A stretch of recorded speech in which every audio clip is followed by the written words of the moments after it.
Gusto man ng tao, kapatid na William, na siya'y maligtas kung ang natanggap niya'y kasinungalingan, hindi katotohanan, saan hahantong ang tao? Ganito po mababasa nating pagtuturo po ni Apostol Pablo sa ikalawang Tesalonika, sa 2:10 hanggang 12. Ito po ang nakasulat na kanilang pagtuturo. At gagamit siya ng lahat ng uri ng pandaraya sa mga mapapahamak.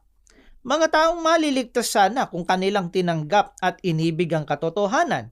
Sapagkat hindi nila tinanggap ang katotohanan, ipinaubayan ng Diyos na sila'y malinlang ng espiritu ng kamalian at papaniwalain sa kasinungalingan, upang maparusahan ang lahat ng pumili sa kasamaan sa halip na tumanggap sa katotohanan.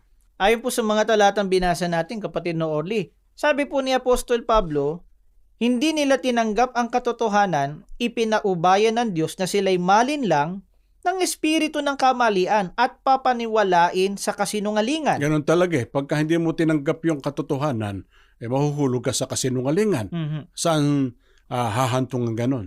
At sabi rin po ni Apostol Pablo, upang maparusahan ang lahat ng pumili sa kasamaan sa halip na tumanggap sa katotohanan. Kaya ang tao naniniwala sa isang tagapang-aral eh. Ang gusto niya ay maligtas eh. Kaya nga po ang tao ay umaanib sa isang relihiyon.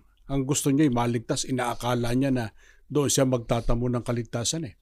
Pero pagka ang tinanggap po ninyo'y maling aral, kasinungalingan, sa halip na kaligtasan, kaparusahan po, kapahamakan ang magiging hantungan ng tao. Kaya nga ulit kami ng ulit, dapat pong magsuri, dapat magsiyasat ang tao. Sapagkat alam po namin ayaw din ninyong mapahamak. Gusto po ninyo tayong lahat magtamo ng kaligtasan.